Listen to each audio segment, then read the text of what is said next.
അതിർത്തിയിലെ സംഘർഷം മൂർച്ഛിച്ചതിനെ തുടർന്ന് അഫ്ഗാനിസ്ഥാനിലെ പ്രമുഖ നഗരങ്ങളിൽ പാകിസ്ഥാന്റെ ശക്തമായ വ്യോമാക്രമണം ഉണ്ടായിട്ടുണ്ട്. തലസ്ഥാനമായ കാബൂൾ, കന്ദഹാർ, പക്തിയ എന്നിവിടങ്ങളിലെ താലിബാൻ സൈനിക താവളങ്ങൾ ലക്ഷ്യമാക്കിയാണ് ഇത്തരത്തിൽ പാക് യുദ്ധവിമാനങ്ങൾ ബോംബ് വർഷം നടത്തിയത്. ഇതോടെ അഫ്ഗാൻ താലിബാൻ ഭരണകൂടത്തിനെതിരെ പാകിസ്ഥാൻ തുറന്ന യുദ്ധം നടത്തുകയാണെന്ന് പ്രഖ്യാപിച്ചു. ഞങ്ങളുടെ ക്ഷമ നശിച്ചിരിക്കുന്നു. ഇനി നിങ്ങൾക്കും ഞങ്ങൾക്കും ഇടയിൽ ഇത് നേരിട്ടുള്ള യുദ്ധം.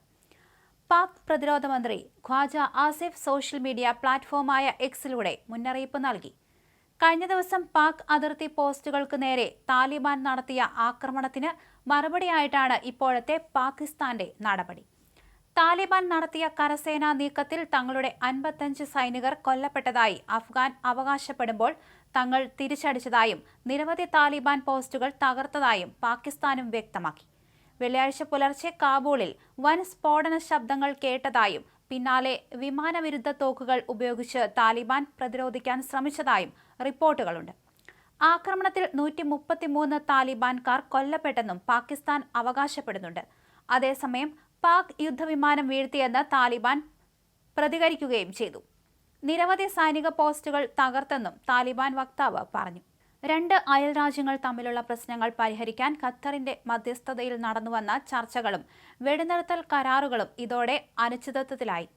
അതിർത്തിയിലെ ഭീകരവാദം അമർച്ച ചെയ്യാനാണ് തങ്ങൾ ശ്രമിക്കുന്നതെന്ന് പാകിസ്ഥാൻ ആവർത്തിക്കുമ്പോൾ സ്വന്തം മണ്ണിലെ പരമാധികാരത്തിന്മേലുള്ള കടന്നുകയറ്റമാണിതെന്ന് താലിബാൻ പറയുന്നു. ഡ്യൂറന്റ് ലൈൻ അതിർത്തിയിൽ മാസങ്ങളായി തുടരുന്ന അസ്വസ്ഥതകളാണ് ഇപ്പോൾ പൂർണ്ണ തോതിലുള്ള യുദ്ധസമാനമായ സാഹചര്യത്തിലേക്ക് വഴിമാറിയിരിക്കുന്നത്.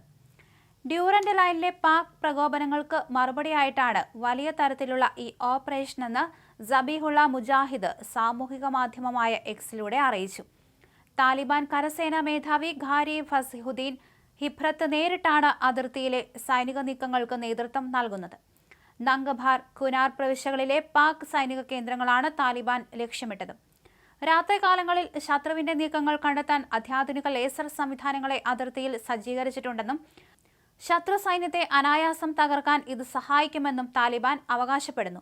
കുനാർ പ്രവിശ്യയിലെ മനാവാര, നരി ജില്ലകളിലായി 5 ഔട്ട്പോസ്റ്റുകൾ താലിബാൻ പിടിച്ചെടുത്തെന്നും ഇവിടെ 40 പാകിസ്ഥാൻ സൈനികരെങ്കിലും കൊല്ലപ്പെട്ടിട്ടുണ്ടെന്നാണ് താലിബാൻ വക്താവ് ഹമീദുള്ള ഫിബ്രത്ത് നൽകുന്ന വിവരം.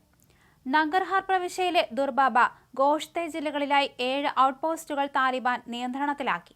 ഇവിടെ നിന്ന് 13 സൈനികരുടെ മൃതദേഹങ്ങൾ കണ്ടെടുത്തെന്നും അദ്ദേഹം വ്യക്തമാക്കുകയും ചെയ്തു. അതേസമയം സംഭവത്തിൽ പാകിസ്ഥാൻ ഔദ്യോഗികമായി പ്രതികരിച്ചിട്ടില്ല. കഴിഞ്ഞ കുറച്ച് മാസങ്ങളായി പാകിസ്ഥാൻ അതിർത്തി പങ്കിടുന്ന മേഖലകളിൽ പാക് സൈന്യവും അഫ്ഗാൻ സേനയും തമ്മിൽ നിരന്തരം ഏറ്റുമുട്ടലുകൾ നടക്കുന്നുണ്ടായിരുന്നു. ഇസ്രായേൽ ഫലസ്തീൻ വിഷയം ഉൾപ്പെടെയുള്ള അന്താരാഷ്ട്ര വിഷയങ്ങളിൽ പ്രതിസന്ധി തുടരുന്നതിനിടെ അയൽ രാജ്യങ്ങൾക്കിടയിലുണ്ടാകുന്ന ഈ സൈനിക നീക്കം ദക്ഷിണേന്ത്യയിൽ വലിയ ആശങ്കകൾക്ക് കാരണമായിട്ടുണ്ട്.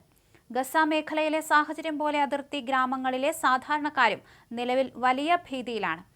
IDF ഉൾപ്പെടെയുള്ള സേനകൾ വിവിധയിടങ്ങളിൽ നടത്തുന്ന ഇടപെടലുകൾ ആഗോളതലത്തിൽ ചർച്ചയാകുന്നതിനിടെ പാകിസ്ഥാൻ അഫ്ഗാൻ അതിർത്തിയിലെ ഈ പുതിയ നീക്കം അന്താരാഷ്ട്ര സമൂഹം ഉറ്റുനോക്കുകയാണ്.